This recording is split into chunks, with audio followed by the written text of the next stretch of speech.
예, 시청자 여러분 안녕하십니까? 허진 대사님의 용쟁 호투 시간입니다. 예, 허 대사님. 오늘은 지금 이 다룰 주제는요, 이게 세계의 어떤 이 체제가 새로 이제 편성돼 가고 있는 속에서 한국이 어떤 방향으로 가야 되는가, 그런 부분에 대해서 이야기를 나누겠습니다. 자, 먼저 한국이 보면 이제 국뽕도 좀 있고 또 그간에 이 정권들이 바뀔 때마다 여러 가지 좀 정권의 유지를 위해서 잘못된 국민들에게 이 편견이나 이런 것들도 심어 나갔고 그런 것들이 좀 많죠. 네. 네. 외교나 국제 정치에 관련된 어떤 깊은 의미라든가 이런 걸 일반인들이 이해하기는 좀 쉽지 않습니다만, 우리 흔히 이제 학교 다닐 때 그런 이야기 많이 했었거든요. 그냥 국제 정치에서 영원한 적도 없고 영원한 친구도 없다. 근데 그걸 마땅한 섭리라고 저희들이 받아들였었는데, 근데 어떤 측면에서는 한국 사람은 그게 아닌 것 같아요. 일본하고는 불구 대천의 원수인 것처럼 그런 생각하는 사람들이 많거든요. 사실은 절대 영원한 적이 아닌데 이상하게 한국은 영원한 적이라고 생각하고 있고, 그렇게 보면 사실 수천 년간 중국하고 훨씬 더 많이 싸웠지 않습니까? 그다음에 위안부 문제 같은 거 이제 일본하고 그렇게 비난을 많이 하는데, 사실 병자호란 때 보면 그 이후에 1년에 수십만 명이 중국으로 끌려갔었고, 위안부 100배, 1000배 되는 그런 숫자죠. 그래서 그때 제가 알기로는 이게 정확한 역사 이해인지 모르겠습니다만, 우리나라 조혼이라는 풍습이 과거에도 있었지만, 특히 병자호란 이후에 더 심해졌다는 이야기가 있습니다. 나 어린애들 하도 중국으로 많이 데려가니까 12살 되면 아예 그냥 결혼을 시켜버리면은 안 데려간다는 그런 이야기 있었던 것 같아요. 최근에 개봉도 하고 또 IPTV에도 올라온 금객이라는 영화를 보면 그때 이제 이 병자호란 직전에 한국에 청나라에 이제 하수인들이 내려와 가지고 주요 사대부 집안에까지 젊은 처자들을 다 잡아가니까 가짜로 수양딸을 앉혀가지고 이렇게 딸인 것처럼 해서 속여서 보내려고 그런 것까지도 좀 있거든요. 그러니까 사실은 그때는 단순하게 이 자발적 위안부가 아니라 주요한 정승집의 자식들까지도 지목해서 내놔라 이렇게 할 정도였으니까 굉장했죠, 그런 부분이. 그래서 이제 국제 정치에 영원한 적이 있다든가 영원한 친구가 있다라고 하게 되면은 이제 국제 정치에서 정의를 실현할 수 있다는 그런 기반이 되는데, 사실 우리가 본 역사는 그렇지는 않습니다. 근데 가까이 2차 대전 때 보면은 미국하고 영국이 소련하고 어떤 가치를 공유했기 때문에 나치하고 싸운 건 아니거든요. 그 이유 때문에. 네, 공산주의하고 미국은 절대 이게 말도 섞을 수 없는 그런 관계인데, 그 당시로서는 미국이 세계를 지배하고 있을 당시에 소련보다는 독일이 더 위험하다고 생각했고, 일단 전술적으로 그런 계약 관계를 맺을 수밖에 없는 상황이죠.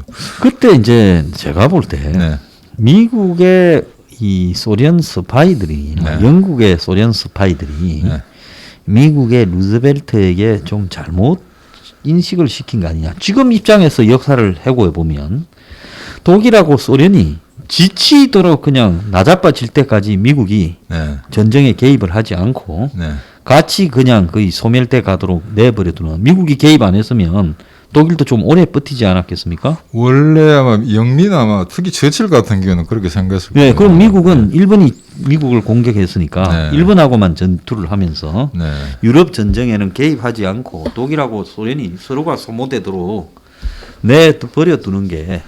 근데 당시 조약상으로는 독일 추축국인 독일하고 일본, 이탈리아는 일단 어느 특정 국가가 전쟁에 개입했을 경우에 자동적으로 개입한다. 상대방 적국이 되니까 그건 어쩔 도리가 없었는데, 그래서 사실은 보면 그 당시에 소련하고 독일이 그렇게 철천지 원수처럼 싸웠고, 그 다음에 미국이 일본, 독일하고 그렇게 싸웠지 않습니까? 원자 폭탄뿐만 아니라 일본 같은 경우에는 미국 군인들한테 정말 말 못할 잔혹한 짓을 했거든요. 규슈 대학 보면 나가산으로 떨어진 조종사들을 갖다 인체 실험, 생체 실험한 그런 것도 있었거든요. 그다음에 심지어는 이제 태평양 전쟁 때 그 미군 군인들은 일본군 두개국으로 갔다가 자기 애인한테 네, 소포로 보내고. 편지를 보내고 뭐 이런 그런 정도의 철저한 전술인데 지금 전후에 한번 보십시오. 미국이 가장 신뢰하는 두 나라는 태평양 일본하고 유럽의 독일입니다. 사실. 우리나라의 어떤 그런 그 감성으로 봐서는 도저히 납득하기 힘든 상황인데 그래서 절대로 이제 국제 정치는 이제 정의 실현의 장이라고 보시면 안 되고 여러 그 언론 보도나 여러 가지 책에서 수책을 쳐 나옵니다만 국제 정치는 냉혹한 현실입니다. 그 냉혹한 현실에서 어떻게 우리 같은 이제 약소국가 강대국이 아닌 한국이 살아남을까 하는 거는 뭐 영원 불멸의 저희들 과제거든요. 그런 점에서 네. 그렇게 보면 과거에 이제 국제 정치는 네.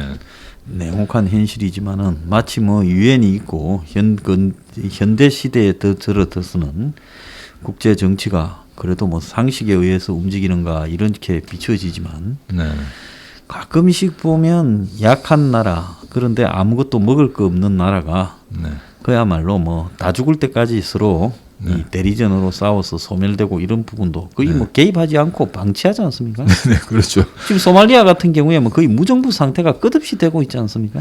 그래서 지도를 보시면 예멘도 알겠습니다만, 그렇고요. 예, 그 뭐 그런 나라하고 사실 크게 다를 바 없습니다. 사실은 지정학적으로 본다면은. 근데 저희 한반도를 둘러싸고 있는 나라라는 게 미국, 일본, 소련, 뭐 러시아, 중국. 지금 20세기부터 계속해서 사실 초강대국으로 남았던 그런 나라들이거든요. 그런 나라들 사이에서 지금까지 이렇게 살아남아서 GDP 세계 11위권을 형성하고 있다는 건 이건 사실은 기적에 가깝습니다. 기적에 보자면. 가까운 예. 이야기죠. 그러니까 이거는 지금까지 저희들이 물론 우여곡절이 있었고 그간에 어떤 상당히 비판하는 그런 역사적 경험도 있었습니다만 지금 이런 지정학적 구조 속에서 한국이라는 게 살아남아서 그건 세계의 어떤 경제 대국으로 남아있다는 거는 저희들이 굉장히 심도 있게 연구해 볼 만한 가치가 있다고 생각합니다. 자, 그런데 이제 우리가 그 내부에서 네. 이 민족주의라는 부분을 지나치게 이제 강조하면서 지금 그 가짜 비핵화 사기 시효나 네. 친북주의 또 반일 네. 이런 부분으로 또 교묘하게 지금 이 대치되거든요. 네. 근데 이제 이게 민족주의라고 하는 부분이 이게 지나치면 뭐 쇼비니즘이라고 그럽니까? 그렇죠. 국수주의. 네, 국수주의로 가게 되고 또 한편으로는 이 민족주의라는 부분이 세계사적으로 봤을 때 확연하게 이제 구별 지을 수 있겠느냐. 한국에도 지금 외국인이 뭐 한 300만, 350만 그렇죠. 이상 이렇게 있는 걸로 보이고 네. 그런 상황에서 순수한 그 민족주의를 고수한다라는 거는 이건 좀 이 시대 착오적이다. 그리고 또 북한하고 지나치게 민족에 집착하고 있는 한국의 그 그렇죠. 종북 예. 저 주사파들의 있던 가치는 결국 북한을 갖다가 찬양하기 위해서 그냥 민족주의를 차용하고 있는 거 아니냐. 지금 그런 부분도 우리가 고민 좀 해봐야 될 것 같아요. 그래서 저희들이 근대 국가로 이제 형성되는데 실패했기 때문에 일제 식민지 지배를 받았고 그런 상황에서 우리나라에서 민족주의라는 건 사실은 방어적이고 수세적인 개념이었거든요. 근데 강대국 같은 경우는 민족주의라는 건 이제 타민족을 점령하기 위한 착취하기엔 제국주의 한 수단이었는데 저희 같은 경우에 민족주의는 이제 하나의 방어적 개념입니다. 방어적 개념인데 외국에 살다 보면은 이게 민족주의를 영어로 번역하면 내셔널리즘이 되겠죠. 근데 내셔널리즘이 어떻게 하면 좀 비식 웃습니다. 왜냐하면 서구 선진국가들은 민족주의라면 이미 이건 19세기 산물 정도로 지배하고 있거든요. 그리고 이제 제3세기 같은 경우에는 이제 민족 독립운동이라는 거 그런 차원에서 민족주의가 강조됐던 거고 어떤 경우에는 사회주의 국가를 실현하기 위해서 민족주의를 수단으로 사용한 경우도 있고요.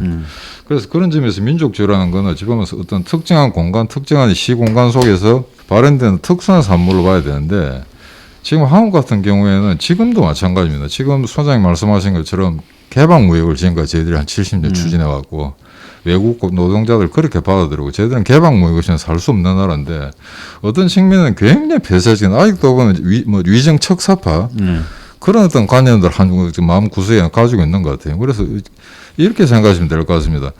한국하고 일본이 축구 시합을 하면 우리는 당연히 우리나라를 응원해야 되겠죠. 근데 일본하고 북한이 축구 시합을 하면 한국 사람이 누구를 응원할 것 같습니까?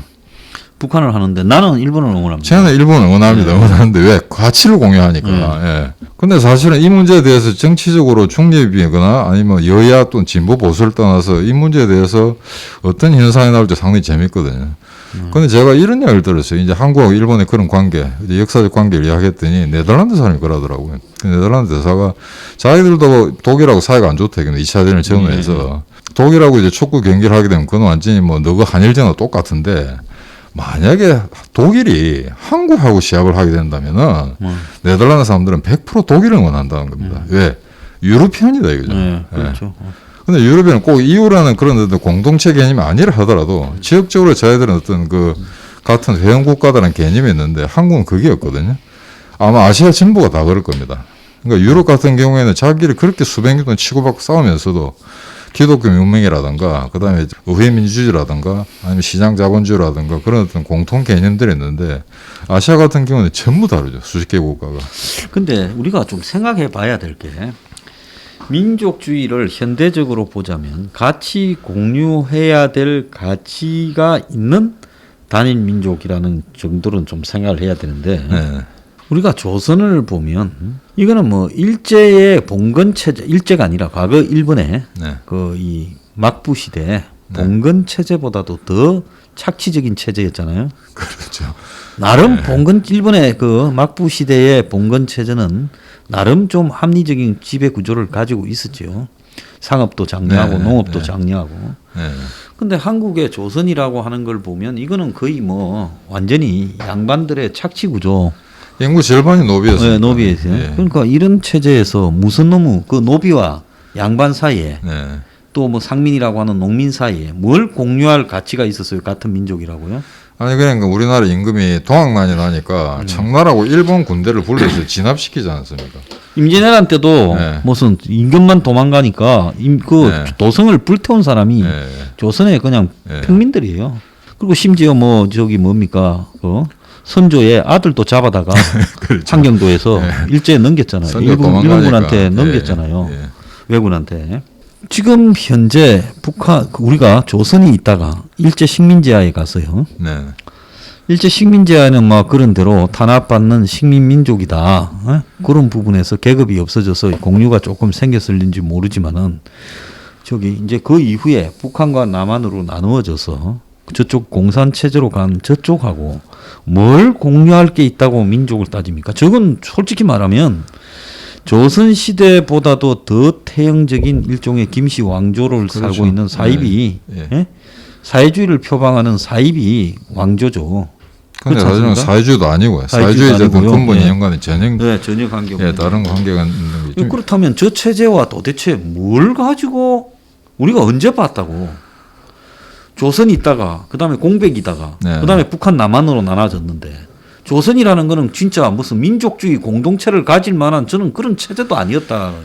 저는 조선이나 이런 한국의 역사의 부분에서 상당히 혐오스러운 부분이 많았다고 보고 있습니다. 그러니까 사실은 19세기에 소위 말해서 열강들이 어떤 침략을 당한 여러 국가들이 민족주의라는 게 싹이 텄었는데 저희 같은 경우는 일본의 식민지화 될 무렵, 일본의 한일 합방이 되는 그 무렵까지도 민족주의라는 건 존재하지 않았다고 보거든요. 사실은 나라를 뺏기고 난 다음에 그 다음에 각성하기 시작했죠. 각성하기 시작했죠. 사실은 그때부터 이제 민족주의라는 게 발현돼 왔었는데 지금 현 상태에서 보자면은 이상하게 서구에서는 민족주의라는 게 사실은 우파적 개념이었어요. 그렇죠. 우파들이 되게 민족주의. 민족주의. 지금 독일도 그렇죠. 그렇고 다 그러지 않습니까? 독일이 아마 그 인종주의와 결합해가지고 민족주의를 가장 부정적인 방향으로 아마 발전시키는 국가였는데 오히려 서구의 진보라는 건 민족주의 틀을 탈각을 하려고 그랬거든요. 일부 이제 동유럽에서 민족주의적인 그 자산을 가지고 사회주의 혁명을 위해서 일시적으로 도구로 쓴 적은 있습니다만 대개 이제 이분법으로 보자면은 그 민족주의라는 우파적 개념인데 우리나라 와서는 좀 완전히 역전돼 버렸어요. 우리나라에서는 좌파들의 민족주의를 들고 났거든요. 지금 주사파 같은 경우는 마찬가지인데, 근데 만약에 지금 현재 한국 정권이 주사파에서 장악됐다 하더라도 과연 그럼 주사파 주체 사상이 만들어낸 그 이념적 근거에 충실하고 있는가? 저는 그렇게 보질 않습니다. 왜? 지금 하는 행태를 보면 주사파는 어떤 주체 사상이 아니라 완전히 대외 종속이거든요. 중국에 대해서 그냥 나라를 갖다 바치는 조공 국가로 다시 황골 탈퇴했던 예밖에 되질 않습니다. 이런 점에서는 민족주의는 우리나라에서는 굉장히 퇴행적인 부분이 많죠.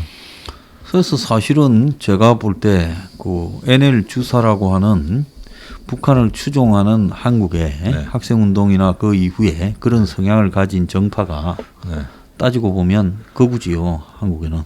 그렇죠. 거의 사실은 민족이 먼저다는 거 아닙니까? 사실은 마크시스트 아니면 파시스트로 봐야 됩니다. 사실상으로 구소련에 보면 이 처음에 소련 혁명을 할 때 그 네. 뭡니까 인터내셔널을 만들어 가지고 네. 사회 노동자는 전 네. 세계의 노동자는 다 네. 하나다. 네. 그럼 사회 동포주의로 갔잖아요. 어쨌든 주장은 근데 스탈린 체제는 다 일국 사회주의로 일국 사회주의를 돌아가니까. 다시 얘기했지만은 처음에는 그런 걸 표방을 했지 않습니까? 네. 사회주의의 성향을요. 네. 자, 그런데 지금 가만히 보면 전시 작전권을 넘겨받아야 된다. 솔직히 딱 깨놓고 봤을 때 미군이 빠지고는 자기들이 전시를 지휘할 수 있는 할 수가 없죠. 그런 어떤 역량이나 그런 싸움 자체도 안 될 걸로 보이는데도 불구하고 한국군의 대부분이 언제부터인가 전시작전권 이양에 대해서는 찬성하고 심지어 보수 군부 출신들도 상당수가 전시작전권은 이양받아야 되는 게 맞다라고 이야기해요. 저는 그 머리 속에 들어있는 지금 세상을 좀 합리적으로 바라보고 지금 한미 관계나 남북 관계를 정상적으로 이해한다면 여기에 자기들이 주도권을 잡아서 전쟁에서 지휘한다라는 부분의 그 일종의 카탈르시스 배후에 나라의 명운이 한순간에 끝나버릴 수도 있다라고 생각한다면 그런 자신들이 주도권을 잡는다라는 부분에 집착하기보다는 현실적으로 저 미군이 주도권을 가지더라도 전쟁이라는 거는 일어나면 안 되잖아요. 그렇죠. 일어나면 안 될 때 우리를 지켜주는 부분에 우리보다 훨씬 센 사람이 배우로 있다면 그 배우 보고 어쨌든 물고 늘어져서 가자고 해야지.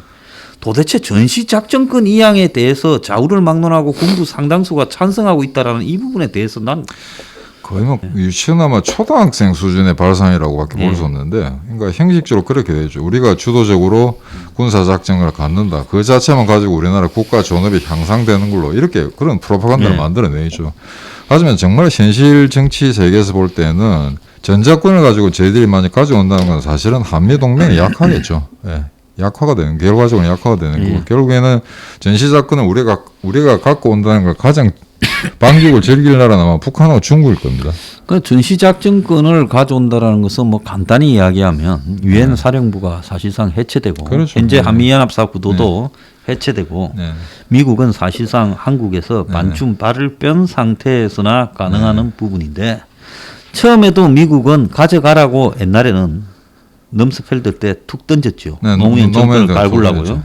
그러다가 이제 노무현이 취임기도 끝나기 전에 아니다 다시 좀 연장하자 이러면서 이제 입쭉 갔는데 요 근래에 이제 집요하게 한국이 전시작전권 이양을 문가리가 자기 임기 내에 가져가겠다고 이야기를 하고 근데 미국은 이제는 과거 같으면 미국이 그냥 가져가라고 일종의 이 게임도 할 수 있지만 이제는 그런 단계가 아니라 이건 갔다가는 모든 것이 끝이다라고 생각하니까 그렇죠. 미국이 너네들이 넘겨받을 이 조건 준비를 갖추지 못했으니까 안 된다.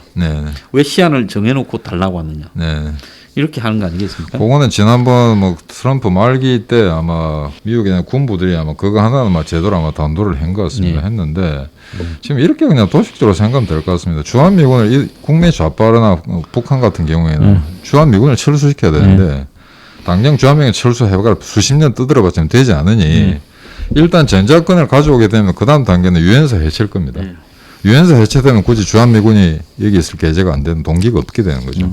그럼 주한미군을 부분적으로 또는 전면적으로 철수시켜야 되고 이런 일련의 시나리오가 만약에 완성된다면은 이렇게 생각해 보면 될 거죠. 이게 우리한테 무슨 덕이 있는가라 이걸 확인하기 힘듭니다. 자, 그런데 만약에 유엔사가 해체되고 전작권 우리한테 가져오고 주한미군이 철수한다. 누가 가장 반기겠습니까? 북한하고 중국이죠. 저기 좋아하는 걸 갖다가 한국 정부가 적극적으로 추진에 나선다.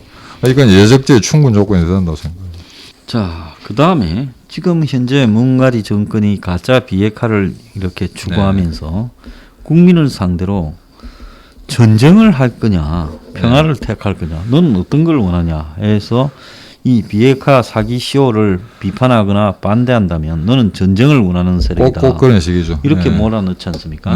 이것도 굉장히 어떻게 보면 말도 안 되는 아젠다다. 그러니까 이 문제에 대해서 토론을 하다가 저쪽 진영에 있는 사람이 이제 논리나 말발에 딸리면은 꼭 나오는 화두가 그거였습니다. 그럼 전쟁을 해도 좋다는 말인가? 뭐 이런 거였거든요. 근데 전쟁이라는 거는 역사적 제대로 교훈해서 보세요. 전쟁을 하려고 달려들면은 그때 평화가 생깁니다. 근데 전쟁을 자꾸 무시하고 그냥 평화만 피해가려면 그러면 반드시 전쟁을 막게 되거든요. 우리가 대표적인 게 뮌헨 협정 같은 경우에 히틀러의 협박에 못 이겨가지고 체코슬로바키아를 넘기면서 체코 넘어가고 그러면서 챔벌린이 런던 와가지고 내수하는 평화가 있습니다. 근데 그로부터 불과 1년 만에 세계 2차 대전 터졌거든요. 그러니까 이런 역사적 교훈이 숱하게 있는데 되게 국내나 국외나 마찬가지입니다. 국내 정치가들은 특히 우리나라 정치가들은 전략적이거나 장기적인 사고는 그냥 관념적으로 싫어하는 것 같아요. 그러니까 적흥적이고 단기적인 거, 전술적인 거. 예.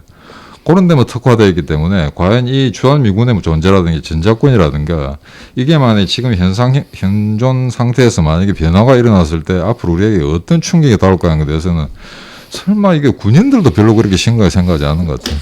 제가 일본을 만약에 예를 들자면 네. 일본이 2차 대전 말기에 그 일본 열도가 항공모함이 되어서 네. 전체가 옥새하고 네.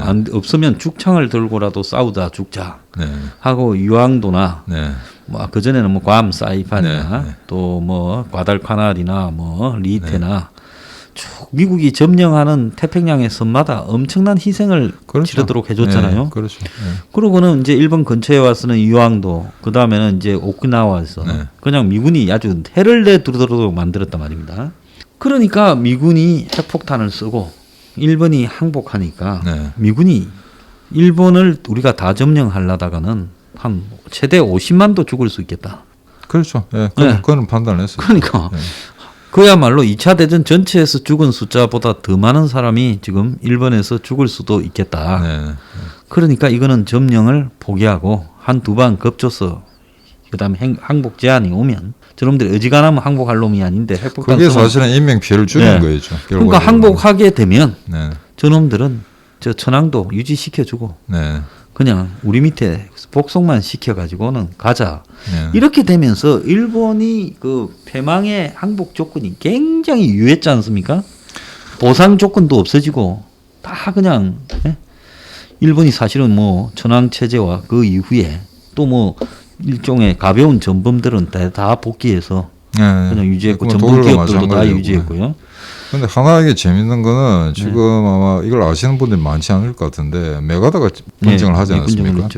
근데 일본이 이제 평화헌법을 들고 나오죠. 근데 그 평화헌법을 물론 이제 미군정이 여러 가지 개입했습니다만 최초의 초안에서 이게 일본 내에 평화주의적인 어떤 그런 정치가들을 만들어가지고 그걸 갖다 원안을 만들어가지고 옵니다. 근데 거기 보면은 자기들 스스로가 군대를 갖지 않겠다고 선언합니다.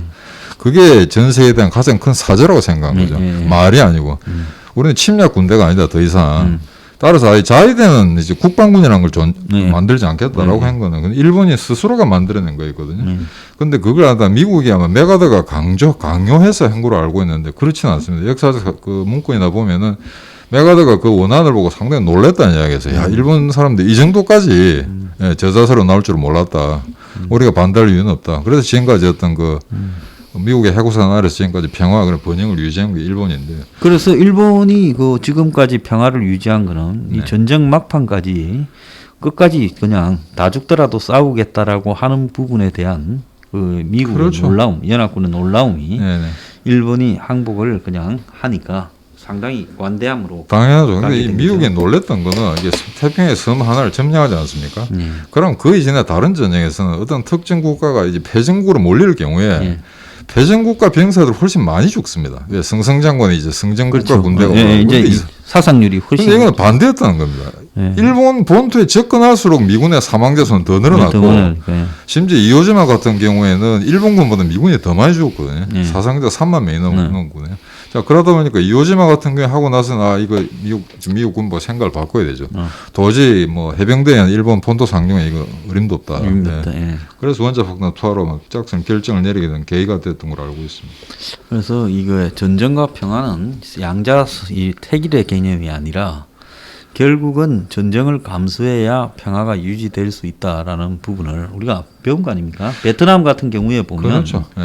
그게 이제 평화가 이루어질 거라고 생각했던 협상으로 그 베트콩이나 또 베트남의 지식인이나 좌파 종교계 인사들의 생각이 결국은 이건 평화라는 거는 없다라는 거 아니겠습니까? 그러니까 불교도들이 그때 뭐 남베트남 정부에 저항해가지고 뭐 분신 자살 이런 거 많지 않습니까? 그래놓고 통일 베트남을 만들었는데 결국 종교의 자유는 다 빼앗겼었거든요. 예, 이런 어처구니 일이 생기는데 앞서 말씀드린 것처럼 이 국제사회에 영원한 친구도 없다, 적도 없다라고 우리가 흔히 그런 이야기를 자주 하면서 그 섭리를 이해하지 못하는 것과 마찬가지로 전쟁과 평화의 이분법칙 개념도 마찬가지 같습니다. 옛날 이미 로마에서 그대 평화를 원하거든 전쟁에 대비하라. 숱한 아주 지금 진부하기 짝이 없는 그런 격언들인데 실제 21세기의 한국은 아직도 이 섭리를 이해 못하는 경우가 많거든요. 지금도 여전히 평화와 전쟁 이분법. 예. 그 카르타고가 네. 로마를 침입해서 네. 그렇게 휘저었으면 한니발이 네. 저는 뭐 끝까지 로마하고 붙어서 네. 싸우겠다. 네.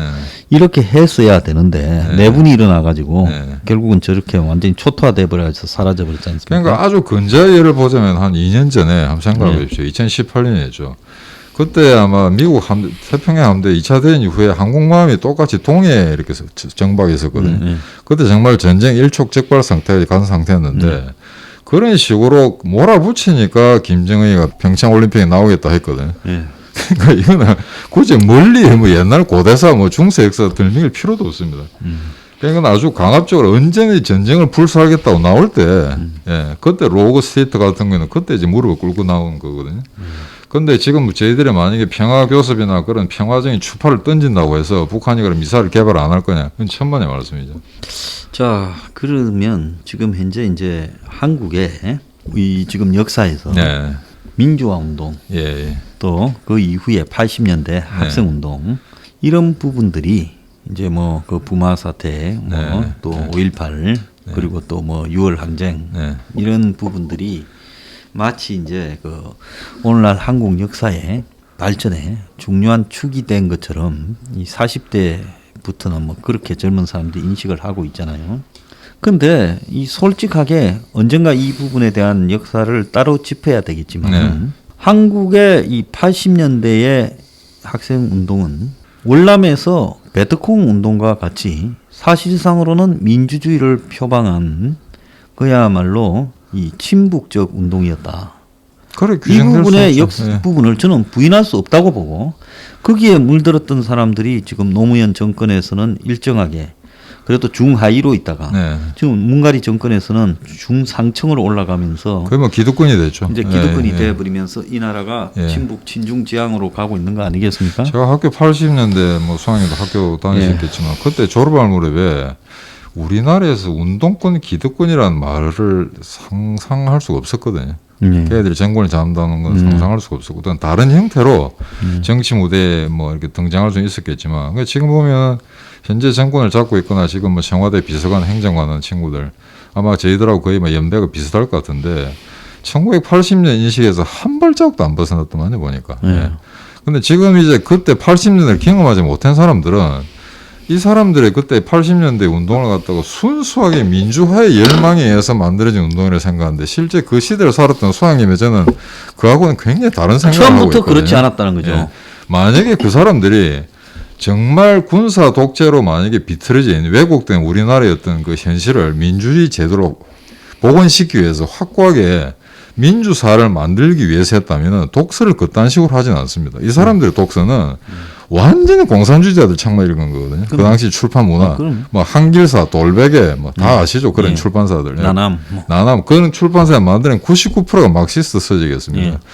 그런 서적 읽은 다음에 그 사람들이 만든 사회라는 건 뻔하거든요. 근데 이미 저희들이 80년대에 받아들이려고 했던 막시즘이라는 거는 서구 사회에서는 70년대부터 이미 소련 경제가 완전 붕괴에 일로 있었습니다. 경제 성장이 1.3%밖에 안 됐었거든요.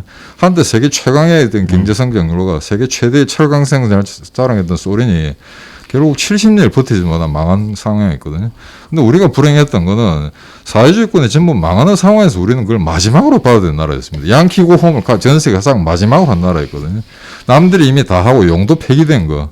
그 사상을 가지고 매달려고 하는데 지금 21세기가 돼서 우리가 정부 정책에 구현되고 있다는 거는 어찌 보면 한민족으로서는 상당히 서글픈 현실이라고 생각하고 있습니다. 그래서 그때 CA라고 하는 뭐 이 학생운동파는 그야말로 그 이제 소비에트식 혁명을 추구했고 그런 게 나중에 이제 뭐 산호맹 이런 부분으로 갔던 거고 그때 NL이라는 것도 거기에 상당히 기울어 있었죠. 그러니까 NL이 아니라 그 PD도 거기에 기울어 있었고요. 그 다음에 이제 NL은 북한 김정은 그때 김일성 추종파였죠. 그러면 한국의 학생운동의 주요 주축들이 소련파냐 북한파냐 그 차이만 있었던 거죠. 그렇죠. 누가 이겨도 학생운동은 그 둘 중에 하나였어요. 그때 우리가 헌법에 규정된 그런 가치하고는 전혀 다른 가치를 추구하려던 사람이었기 때문에 그 사람들 막연히 그 당시에 어떤 전두환 군사 독재 항거했던 사람들을 해가지고 일반화시킨다는 건 굉장히 위험한 발상입니다. 자, 다 깨놓고 이야기해 봅시다. 방학 때 이럴 때 애 들어갔다가 저 신림동 근처에 자취방에 거기 불러들여가지고 거기서 학습한 책들이 무슨 책들입니까? 친북책 아니면 친소련 책 아니었어요? 망하기 직전인 소련을 칭송하거나 북한에서 나온 책도 제가 직접 본 것 같아요. 북한 책이고요. 그런 책밖에 덜 읽었어요. 그러니까 기본적으로 80년대에 한 친구들은 다 이 소련파냐 북한파냐를 가지고 학생운동을 장악하려고 둘이 처음에는 세이가 패거리 싸움하다가 CA라는 건 새가 일찍 없어지고 그다음에 NL이냐 PD냐를 가지고 각 대학마다 싸웠던 거 아닙니까? 결국 NL이 이제 마지막 왕자를 차지하게 되는데 그리고 뭐 PD의 일족들은 내려와서 지금 정의당 저 패거리 노회찬, 심상정 패거리, 인민노련 뭐 인천에 노회찬은 지금 이 세상에 없습니다만 심상정한테 물어보고 싶어요. 너가 옛날에 하려던 거 그 사실은 그 소비에트 사회주의 공화국 만들라 했던 거 아니냐? 그에 대해서 노라고 대답 못 할 겁니다. 이 이야기에 대해서 아니라고 생각하는 놈이 있으면 저를 고발해봐요. 거기에 그때 너네들 자취방에서 여름이면 농활 간다고 하고 남기고 해가지고 학습한다고 허구한 날 애들한테 매일 그냥 맥박 며칠을 갖다가 학습시킨 내용이 이런 거 아니었냐고요. 제가 89년 독일에 가서 한국 상황 NLPD 관련 이야기를 쭉 했었거든요. 왜냐하면 제가 했던 프랑크푸르트 대학이 학생의 조직 이름이 막시스트 그룹입니다. 막시스트 그룹입니다. 이름 자체가 굉장히 자기화된 학생이었는데 거기서 디스커션할 때 이런 이야기를 쭉 했었거든요. 그럴 때 한국에 NLPD가 있는데 결국에는 NL이 아마 지금 다 잡고 있다. 그랬더니 비식 웃더라고요. 얘들이. 골수 좌파들인데 자기들이 알고 있기는 1980년대 한국은 이미 제국주의, 사브 임페리얼리스트라는 거죠. 너는 반주변부에서 가장 성공한 나라다. 근데 너가 지금 무슨 뭐 강대국에 착취당하고 그런 거 없다. 너는 오히려 유럽의 어떤 그 선진국까지도 다시 그 무역이나 어떤 투자 측면에서 위협을 하고 있는 강대국이지. 너가 지금 이상하게 뭐 아프리카, 중동, 뭐 남미 같은 그런 이야기를 하냐고 하면서 우리하고는 전혀 괴리가 다른 일을 하고 있었어요. 그러니까 사실 한국 현대사 또는 한국의 어떤 사회운동사의 발전이라는 거는 다른 전 세계적 맥락은 굉장히 유리되어 있다고 할까요? 이탈되어 또 좀 독특한 존재로 봐야 됩니다. 그러니까 이제 결국 NL이 지배를 하면서 한국이 당시에 미국의 제국주의의 신식민지 그 주변부 이론, 경속 이론 비트당을 갖고 와가지고 그렇게 이제 했는데 그때 우리가 한참 배우들 때 한국의 경제가 급속 성장을 하고 있을 때 아닙니까? 그리고 그로부터 몇 년 뒤에는 소련도 망하고 사회주의가 거의 무너지던 때인데 그래가지고 이제 91년에 그게 거의 다 무너졌잖아요. 그렇죠, 다 무너졌죠. 그 뒤에 사라져갖고 이제 애들한테만 남겨놓고 그냥 사회운동한다고 대학을 나와가 이제 나이들이 80년대 세대들이 뒤로 숨어갖고 한동안에는 숨어서 아주 조용히 이 사회운동한다고 있었어요. 그러지 않습니까? 그렇죠. 소련 무너지고 나서만 거의 멘붕 상태에서. 그러다가 한 10년을 거짓하다가 이제 DJ 때 IMF 오고 나서 DJ 때 이제 거기에 잠입을 해서 그랬어요. 그래서 90년대에 한국 사회에서 도대체 무슨 놈의 이런 이 소련 붕괴 직후에 북한도 뭐 고난의 행군을 하고 이스라엘 때 최악의 상태였죠. 무슨 이 NL이나 이런 것들이 사회 운동을 하게 했냐? 난 기억이 없어요, 별로. 갑자기 다 죽었지. 그 운동의 형태로 나온 건 저는 없는 걸로 알고 있습니다. 그래야 뭐 전국연합이니 이런 거 만들어가 또 농민단체하고 뭐 민노총 이런 거 만들어서 조금 이렇게 간 부분이지. 거기에 노동자, 농민 이런 거 빼놓고. 그다음에 우루과이 라운드 때 조금 재결집을 하다가 그것도 시들해지고 난 다음에 다시 아마 노무현 정권 때 한미 FTA 체결. 그때 아마 전국에 흩어지던 좌파들이 아마 대동단결 하는 식으로 다 몰렸을 겁니다. 그런 식인데 여기서 하나 제일 재미난 거는 제가 유럽에 10년 좀 살다 보니까 우리보다 한 20년 앞서서 그 대개 했던 건 운동권 역사가 있었죠. 프랑스, 독일 같은 거, 68 운동 같은 거. 근데 지금 와서 우리하고 비교해 보자면은 그 당시에 소위 말해서 민주화 사회 개조를 주장했던 그 당시 학생 운동권들 그 사람들 뭐 기념비 같은 거 없습니다. 근데 우리처럼 뭐 돈을 준다든지 피해 보상을 했다든지 그 사람에 대한 비석이 있다는 게 전혀 없습니다. 그 말은 그 당시에 그 사회운동이 프랑스나 독일의 어떤 뭐 조건에서 그게 필요했었는지는 모릅니다. 필연적으로 발생할 수 없겠는 그런 건 이제 식자성 인정을 할 수도 있는 거거든요. 하지만 그거는 수십 년이 지난 다음에 또 재편이 되지 않습니까? 그렇죠. 그 운동의 오류나 당연하죠. 사고들이. 근데 우리나라 같은 경우 이를 갖다가 그냥 망고불면의 진리 있냐. 수백 년이 지나도 그 가치는 혼탁해서는 안 된다라는 식으로 이야기를 하거든요. 독일에 계셨으니까 잘 알겠지만은 독일이 통일되고 난 뒤에 네. 이 슈탓이 독일의 예, 증밀 경찰 예. 이 문건들이 공개되기 시작하면서 네. 당시 수독에서 벌어졌던 미군 기지 주변에서의 반핵 운동, 그다음에 그 포식 미사일 녹색 반대. 운동하는 예, 사람들이 맞습니다. 주로 녹색 당인이 반핵 네. 운동 많이 했잖아요. 예. 그다음에 이제 그리고 이제 그 뭐 반미 운동, 네. 환경 운동 네.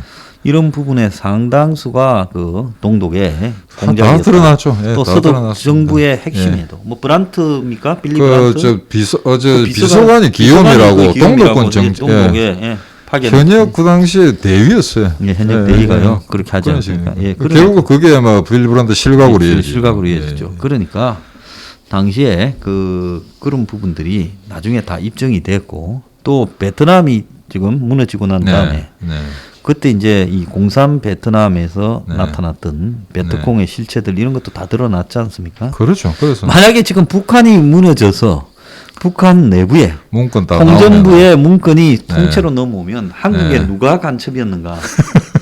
네? 아주 화려할 거라고 봅니다. 놀랄 만한 사람이 있을 거예요. 그래서 그때 제가 89년에서 91년까지 독일에 2년간 있었는데 그 당시에 저희들이 알고 있기로는 그렇습니다. 그 지금 소장님 말씀하신 슈타지 문건이 이제 발견되면서 빼도 박도 못한 증거들이 만들어졌거든요. 근데 그 당시 독일 통일되기 전에 서독에서 이게 동독 편에서 소위 말해서 간첩 내지는 중간첩질을 한 사람이 3만 명 정도로 보고 있었습니다. 근데 통일되고 나서 사실 이 사람들 다 이제 국가 반입과 단죄를 해야 되는데 실제 막 골수 몇 사람만 잡고 도저히 돈이 없어서 다 해결 못한 모양이거든. 그걸 뭐 재판 3만 명을 다 재판에 때린다고도 말이 안 되니까. 근데 그 중에 이제 골수들이 리비아로 갔습니다. 테러 활동하게 됐죠. 예. 그러면서 그 극좌파들이 마지막으로 한 테러 행위가 제가 있을 때 난 사건이었는데 그때 독일의 이제 연방은행이 아파르타이트 그때는 만들려고 없을 시기였어요. 남아공이 예전에 백인 지배였었고 거기다가 상당히 이제 투자를 많이 한다 해가지고 독일 연방은행 총재를 죽입니다. 예, 그거 사건이 있었죠. 그게 아마 그때 헬무트 콜 수상의 동기였는데 그 장례식도 아마 상당히 웅장하게 이제 TV에 광대했습니다. 그게 아마 극좌파가 벌인 마지막 테러였습니다. 그게. 그러면서 사실은 이제 거의 소멸됐었고요. 근데 이게 하나 좀 웃기는 거는 제가 서구하고 이게 비교를 해봤을 때 우리는 꼭 옛날에 뭐 민주화가 됐든 민주화가 아니 됐든 뭐 신경 쓰지 않겠습니다. 꼭 나중에 돈으로 보상받으려고 그래요. 그렇죠. 광주도 마찬가지고요. 근데 서구 같은 경우에 그러면 근데 미국에도 반전운동 월남전에 많지 않았습니까? 그때 사람 죽었습니다. 로컬 경찰이 총 맞고 죽고 그 사람들을 갖다가 무슨 신격화 한다든지 뭐 민주 투사를 한다든지 책이나 문건 안 나옵니다. 그 시대 역사의 과정에서 흘러가는 그냥 시대적 그냥 피해죠. 그리고 흘러간 역사는 학교에서 역사가들이 평가하고 재해석하고 하는 거지. 우리나라처럼 5년마다 정권이 바뀌어가지고 새로운 의미를 부여하고 역사를 만들려고 하는 거는 이거는 있을 수 없는 일이다. 이런 생각이 듭니다. 오늘 그 용쟁호투 1부는 여기서 마치겠습니다. 자, 내일 2부에서는 우리가 사는 세계 체제 시스템에 대한 이해를 우리가 새로 좀 할 수 있는 그런 시간이 되도록 하겠습니다. 자, 마치겠습니다. 감사합니다.